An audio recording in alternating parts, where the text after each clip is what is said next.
السلام علیکم. بسم اللہ الرحمن الرحیم. بیٹا کیا حال ہے؟ سب سے پہلے تو میں آپ کو مبارک پیش کرتا ہوں کیونکہ آپ پروموٹ ہو گئے کلاس 10 میں. آپ کو کوئی اتنی توجہ بھی نہیں کرنی پڑی, سوتے سوتے آپ پاس ہو گئے. یہ خوشی کی بات ہے بیٹا. چلیں یہ بعد میں جب کہیں آمنے سامنے ہو گئے تو کریں گے باتیں, لیکن آپ جو ہے وہ کم ٹو دی پوائنٹ آتے ہیں اپنے سبق کی طرف. تو ابتدا کر رہے ہیں. آج اردو کی پہلی کہانی ہے حمد. تو حمد تو آپ کو پتہ ہی ہے اس کے معنی کیا ہے. اس میں اللہ تعالیٰ کی تعریف ہوتی ہے اور جو ذات ہوتی ہے اس میں نبی پاک صلی اللہ علیہ وآلہ وسلم کی شان میں جو ہے ہم کو خراج تحسین پیش کیا جاتا ہے. تو بیٹا یہ جو اس سے میں تھوڑا سا آپ کو مذاق کرانا چاہتا ہوں کہ ان کے لکھنے والے کون ہیں. نعت یہ کنہوں نے لکھی ہے؟ یہ ایک بہت بڑے مورخ ہیں اور نعت خوان ہیں جن کا نام ہے حفیظ جلندری. یہ انہوں نے یہ لکھی ہے نعت حمد. یہ اللہ تعالیٰ کی یہ تعریف ہے. ہاں تو حفیظ جلندری جو ہیں یہ 1900 میں یہ پیدا ہوئے تھے اور یہ بہت بڑے شاعر ہیں, نعت گو ہیں, مرثیہ گو ہیں. انہوں کا ایک بہت بڑا مقام ہے. تو انہوں نے ابتدائی تعلیم جو تھی نا وہ ابتدا میں جہاں یہ پیدا ہوئے وہاں سے انہوں نے حاصل کی اور یہ 1982 میں لاہور ہی میں انہوں نے وفات پائی. تو یہ بہت بڑے ان کا ایک نام ہے. ان کا مزاج جو ہے وہ اقبال پارک جسے منٹو پارک کہتے ہیں یا مینار پاکستان کہتے ہیں وہاں ان کے یہ قریبی ان کا مزاج ہے. تو ان کا ایک اور بہت بڑا ان کا کارنامہ ہے جو انہوں نے لکھا ہے شاہنامہ اسلام. وہ ایک قابل تحسین بات ہے. انہوں نے اس میں انہوں نے بڑی نبی پاک صلی اللہ علیہ وسلم کی شان بیان کی ہے. اسلام کے بارے میں انہوں نے بہت کچھ لکھا ہے. بھلا یہ لمبی باتیں ہیں بعد میں ہوگی. تو اب ابتدا کرتے ہیں کہ حمد میں انہوں نے کیا لکھا ہے, ہمیں یہ کیا سمجھانا چاہتے ہیں, کیا بتانا چاہتے ہیں. تو بیٹا اسی نے ایک حرف کن سے پیدا کر دیا عالم. یہ آپ کو پتہ ہے کہ اللہ پاک جو ہے وہ کسی چیز کے محتاج نہیں ہے. سورہ یاسین شریف پڑھیے, قرآن پاک پڑھیے تو اللہ فرماتے ہیں, اینڈ کی آیت مبارکہ ہے, اللہ فرماتے ہیں وَإِذَا أَرَادَ شَيْئًا أَن يَقُولَ لَهُ كُن فَيَكُونُ. ہم کسی کے کوئی محتاج نہیں. جب ہم کسی چیز کو بنانا چاہتے ہیں, تیار کرنا چاہتے ہیں تو ہم کیا کرتے ہیں, کن. اسی چیز کا وہ یہاں ذکر کر رہے ہیں کہ اللہ پاک نے کن کیا اور یہ دنیا کو تخلیق کر دیا. اللہ فرماتے ہیں میں نے یہ دنیا جو ہے یہ 6 دن میں بنائی ہے. 7واں آسمان اور یہ دنیا میں نے 6 دن میں بنائی ہے. کسی کو طاقت ہے, اتنا بڑا آسمان ہے بغیر ستونوں کے کھڑا ہے, اس میں کوئی ستون نہیں, کوئی اس میں کوئی ٹیک نہیں نیچے جس میں یہ گرنے کو اس کو بچا سکے, نہیں. تو اللہ فرماتے ہیں یہ میں نے 6 دن میں سبھی کچھ, قرآن پاک پڑھیے مطالعہ کریں تو اس میں آپ کو پتہ چلے گا کہ اللہ فرماتے ہیں میں نے یہ سبھی کچھ 6 دنوں میں نے یہ پیدا کیا, میں فرمایا میں نے پیدا کر دیا. تو جب اس میں ایک اور بات آ رہی ہے کن, اللہ تعالیٰ فرماتے ہیں جب میں نے اللہ کہتے ہیں میں نے جب ارادہ کیا. یہاں ایک میں مدے کی بات آپ کو بتا رہا ہوں کہ جب اللہ پاک نے آدم علیہ السلام کی تخلیق کرنا چاہی, جبریل علیہ السلام کو حکم دیا تو فرشتوں نے شور شروع کر دیا, آہنگاں کی کہ اے مولا کائنات یہ آدم کو کیوں بنا رہے ہیں, یہ دنیا میں جائے گا فساد کرے گا, فتنہ پیدا کرے گا اور بڑا کچھ یہ کرے گا, اوریزیاں کرے گا. تو اللہ نے فرمایا اے فرشتوں انی اعلم ما لا تعلمون. والا چلیں آتے ہیں اپنے پوائنٹ طرف. تو انہوں نے یہ عقیدہ کے ساتھ کہتے ہیں کہ اللہ پاک نے ایک حرف کن سے یہ تمام دنیا کو تخلیق کر دیا, پیدا کر دیا. کیا کیا ہے, کشاکش. پیدا ہوتے ہی اللہ پاک نے کیا کر دیا, صدائے ہاؤ ہو سے اس دنیا کو بھر دیا. کشاکش کیا ہے, کھینچا تانی, ایک دوسری کی طرف کوشش, اپنا خودداری. ان انسان لکفور مبین. اس کے باوجود بھی یہ انسان جو ہے کیا ہے, یہ شکر ہے. ایک واقعہ ہے اس میں کہ یہ جو کشاکش ہے اس سے متعلق ہے میں عرض کرتا ہوں. وہ یہ ہے کہ جب اللہ پاک نے آدم علیہ السلام کو دنیا میں بھیجا تو اللہ نے فرمایا کہ جب وہ پہلے تو یہ بات کہ جنت میں داخل کیا تو اللہ کے حکم سے, ورنہ شیطان کی کیا جرات ہے, یہ ہمت ہے, کیونکہ اللہ نے اپنی مخلوق پیدا کرنا بنانا تھا. یہ کشاکش کی ہاؤ دنیا میں پیدا کرنی تھی. تو اللہ نے اعلان فرمایا بھی تھا کہ اے آدم لا تقربا هذه الشجرة، اس درخت کے پاس نہیں جانا. چنانچہ اللہ کے حکم سے کھا لیا. آدم علیہ السلام کو زمین پہ بھیج دیا گیا. مختصر کر رہا ہوں، واقعہ طویل ہے لیکن میں آپ کو سمجھانے کے لیے یہ اس میں ریفرنس دے رہا ہوں. تو جب زمین پہ آ گئے آدم علیہ السلام، یہ کشاکش کی میں آپ کو تشریح کر رہا ہوں. کشاکش کیا ہے، کیوں یہ کشاکش؟ پہلے دن سے میری میری یہ میری ہے. تو ہوا یہ کہ آدم علیہ السلام کو جب اللہ پاک نے دنیا میں بھیجا، اللہ نے حکم دیا کہ آدم علیہ السلام یہ ساری زمین جو ہے وہ آپ کی ہے. تو انہوں نے کہا اے اللہ میں نے زمین کیا کرنی ہے، میری کس کام کی زمین؟ میں نہیں چاہتا زمین میری نہیں ہے، میرے سے کوئی تعلق نہیں ہے.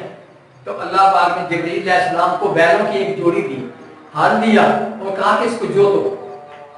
تو اللہ فرماتے ہیں کہ جب یہ قرآن پاک کی تفسیر میں ہے یہ واقعہ کہ جب آدم علیہ السلام وہاں تھے، انکار کر دیا میری زمین نہیں ہے، میرے سے ساتھ کوئی تعلق نہیں. تو جبرائیل علیہ السلام نے بیلوں کی جوڑی سے ہل چلایا اس نے.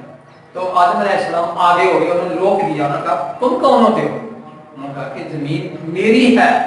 آدم علیہ السلام نے فرمایا کہ یہ زمین میری ہے، مجھے اللہ نے دی ہے. تو اللہ نے فرمایا جبرائیل واپس آ جاؤ، یہی میں چاہتا تھا کہ آدم یہ کہے کہ میری ہے. یہ وہی چیز ہے، کشاکش ہے. ہر بندہ میری میری کر رہا ہے، مقدمات، عدالتیں، کورٹس اسی چیز سے بری ہیں، کشاکش سے. ہر بندہ یہ کہہ رہا ہے کہ میری ہے میری ہے. لیکن یہ کیا ہے؟ ابتدا میں اللہ تعالیٰ نے یہ ڈال دی تھی کہ اگر یہ نہ ہوتی تو یہ رونقیں نہ ہوتی. اگر بندے کو پتا ہو کہ میں نے کل مر جانا ہے، 15 دن کے بعد میں نے مر جانا ہے، ہو تو جانا تو کیا کرتا ہوں؟ بیٹھا نہ کر کے تو میں نے تیاری کرتا ہوں، میں نے جانا ہے دنیا میں، چلا جانا، میں نے مر جانا ہے. تو وہ یہاں یہ کہہ رہے ہیں کہ اللہ پاک نے اس زمین کو کشاکش کے اس نے یہاں میں کوشیں تب و دو کھینچا تانی ایک دوسرے کی طرف ہم کھینچ رہے ہیں. اللہ تعالیٰ نے وہاں یہ بات دیا ہاؤ ہو، یہ دنیا دو رنگی یہ دنیا، مقار یہ سرائے. اس دنیا کا کسی کا کوئی بھروسہ نہیں ہے، یہ مقار ہے دنیا، یہ ہستی ہوا کی سی ہے. غالب صاحب لکھتے ہیں اس دنیا میں کسی کا کوئی مقام نہیں ہے، پتہ نہیں زندگی کب ہے کتنی ہے. تو کہتے ہیں کہ اس کو ہاؤ ہو سے بات دیا، یہ دنیا دو رنگی مقار یہ سرائے، کہیں خیر خوبی کہیں ہائے ہائے، کہیں خیر ہے شادی ہے، ساتھ ہی پڑوس میں فقیر کی ہو جاتی ہے، ایک لاکھ پیچھے ہے فقیر کی ہو جاتی ہے. تو وہ یہ ہے کہ اس کو ہاؤ ہو سے بھر دیا اس دنیا کو. آگے کہتے ہیں کہ زمانے نظام آسمانی سے اسی کی حکمرانی ہے. اس دنیا کے نظام کو کون چلا رہا ہے؟ اللہ چلا رہا ہے. اللہ کے سوا کوئی اس چیز کو چلانے والا نہیں ہے. اللہ ہے روزی دینے والا، خالق ہے، مالک ہے، رازق ہے. سورہ فاتحہ اس کی تشریح ہے الحمدللہ رب العالمین الرحمن الرحیم مالک یوم الدین. اللہ ہر چیز کا مالک ہے، قادر ہے.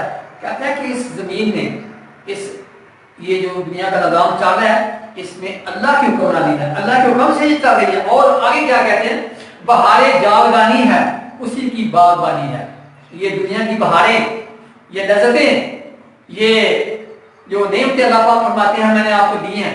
فَبِأَيِّ آلَاءِ رَبِّكُمَا تُكَذِّبَانِ. اللہ فرماتے ہیں کس کس کو جھٹلاؤ گے اور کس کس کو کھاؤ گے. میں نے آپ کے لیے 18,000 بلکہ 60,000 مختلف روایتیں ہیں. کچھ کہتے ہیں کہ 18,000 نعمت ہے انسان کے لیے، کچھ کہتے ہیں کہ 60,000 ہے، کچھ کہتے ہیں 1.25 لاکھ کے قریب ہے. بہرحال اللہ فرماتے ہیں قرآن مجید میں کہ فَبِأَيِّ آلَاءِ رَبِّكُمَا تُكَذِّبَانِ. اے میرے بندو کس کس چیز کو جھٹلاؤ گے؟ میری نعمت، میں نے اتنی آپ کے لیے نعمتیں پیدا کر دی ہیں. تو کہتے ہیں بہار جاودانی، یہ دنیا کی بہار، یہ سب کچھ ہے. یہ کیا ہے؟ اسی کی باغبانی ہے. اس کو پالنے والے ان کو کون ہے؟ سجانے والا کون ہے؟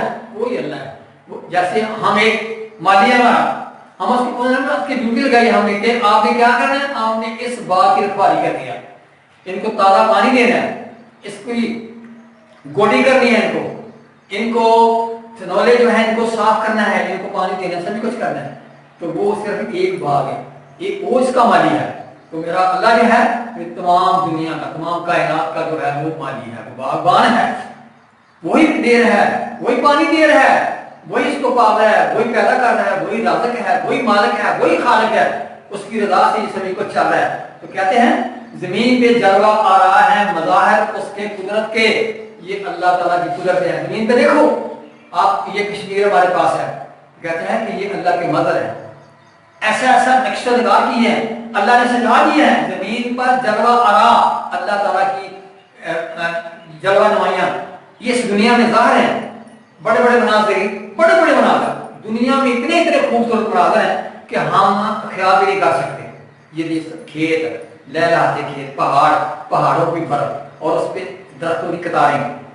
جائیں آپ سوات جاتے ہیں سیر کرنے کے لیے، بیٹا آپ جاتے ہیں کبھی، اللہ آپ کو موقع دے بڑے ہوگی تو آپ جایا کریں گے، کبھی ٹور میں جاتے ہیں یا کہیں بھی جاتے ہیں تو آپ جب وہاں جا کے دیکھیں کہ اللہ تعالیٰ کی یہ سارے مظہر ہیں، یہ اللہ تعالیٰ کی ساری قدرتیں ہیں، یہ اللہ کون ہے ان کو سجانے والا، اتنی اتنی سینری مناظر یہ سبھی کچھ ہے، یہ کس نے بنایا ہے؟ یہ میرے اللہ تعالیٰ نے بنایا۔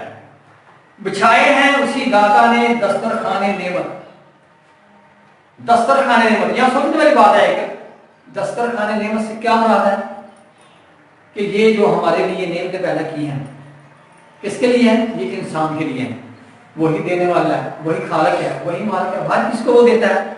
یہ نعمتوں کے دسترخوان ہمارے لیے گندم، باغات، پھل جو کچھ بھی ہے یہ ہمارے لیے کس نے پیدا کی ہیں؟ یہ میرے اللہ نے پیدا کی ہے۔ انسان دینے والا نہیں ہے، نہ انسان کسی کو دے سکتا ہے، کیونکہ اس سے پہلے سلیمان علیہ السلام کا واقعہ آپ کے سامنے بیٹا، آپ نے سنا ہوگا کہ جب سلیمان علیہ السلام نے عرض کی اے مولا کائنات میں آپ کی مخلوق کی دعوت کرنا چاہتا ہوں، اللہ کی بارگاہ میں عرض کیا، اللہ نے فرمایا سلیمان پیارے نبی، میرے پیارے پیغمبر آپ نہیں کر سکتے، تو عرض کیا اے اللہ پاک آپ نے مجھے اس دنیا کی تمام بادشاہی، تمام جانوروں کی بولیاں، تمام نعمتیں زمین پہ، آسمان پہ، ہوا پہ، فرش پہ مجھے مقرر نہیں دیا، سبھی کچھ میرے پاس ہے تو میں کیوں نہ کروں؟ تو اللہ نے فرمایا سلیمان پیارے پیغمبر کر لو۔ تو روایتوں میں آتا ہے، قرآن پاک سورہ نمل پڑھیے، اس میں اس کی تفسیر میں یہ واقعہ موجود ہے کہ پتہ نہیں کتنے 100 سال لگن پکتا رہا، تیار ہوتا رہا، سلیمان علیہ السلام کرتے رہے۔ تو القیہ بارگاہ عزی میں کہ اللہ پاک میں نے مکمل انتظام کر لیا ہے، اپنے مخلوق کو بھیجے کہ وہ اپنا تناول فرمائیں۔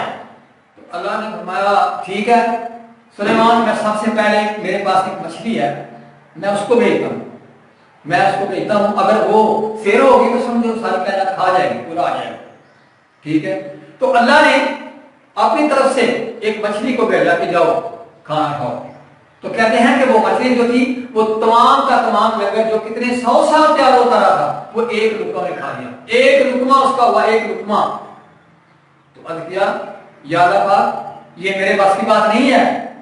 تو اللہ نے کہا میں نے ایسے نہیں کہا تھا کہ آپ نہیں کر سکتے، میں اس مچھلی کو اتنے اتنے 3 لقمے دیتا ہوں، 3 لقمے دیتا ہوں۔ تو یہ انسان کے بس کی یہ بات نہیں ہے، یہ دسترخوان نعمت جو بچھائے گئے ہیں یہ صرف میرے اللہ کی بادشاہی ہے، وہ میرا اللہ ہی دینے والا ہے، اور کسی کے پاس کی یہ بات نہیں ہے۔ آگے جی یہ سرد و گرم، خشک و تار، اجالا و تاریکی، یہ دنیا میں سردی گرمی دن رات ان کو کون بنانے والا ہے؟ ان کو چلانے والا کون ہے؟ اللہ تعالیٰ۔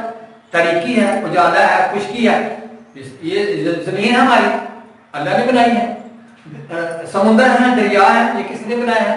اللہ نے بنایا ہے۔ اللہ بارش بھیجتا ہے تو اس سے پانی جمع ہوتا ہے، وہ دریا سمندر پیدا ہو جاتے ہیں، سبھی کچھ انہیں کا ہے، یہ اللہ پاک نے یہ تیار کیے ہیں۔ تو بیٹا اس کے آگے ہے کہ نظر آتی ہے سب میں شان اسی کی ذات باری کی۔ جب ہم ان چیزوں کو دیکھتے ہیں تو آٹومیٹکلی ہمارا ذہن جو ہے نا یہ اس طرف جاتا ہے کہ اکثر ان چیزوں کو کوئی چلانے والا تو ہے نا جس نے ان کو کنٹرول کیا ہے، یہ انسان کے پاس کی تو بات نہیں ہے، انسان تو ان چیزوں کو کنٹرول نہیں کر سکتا۔ ہاں ایک واقعہ مجھے یاد آ گیا کہ پانی کے حوالے سے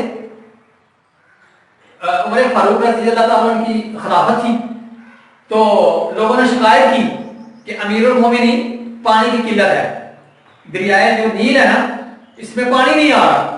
تو روایتوں میں موجود ہے کہ جب پانی کی ضرورت ہوتی نا تو وہ جو لوگ تھے نا وہ کیا کرتے، ایک نو بیاہتا لڑکی اس کو آرائش کر کے زبائش کر کے سبھی کچھ جیسے دلہن کو تیار کیا جاتا ہے دریا نیل میں بٹھاتے، پانی کا ایک ریلا آتا اس کو بہا کے لے جاتا، اس کے بعد پانی آنا شروع ہو جاتا، وہ بھی سال پورا نہیں رہتا تھا، 6 ماہ تک رہتا تھا۔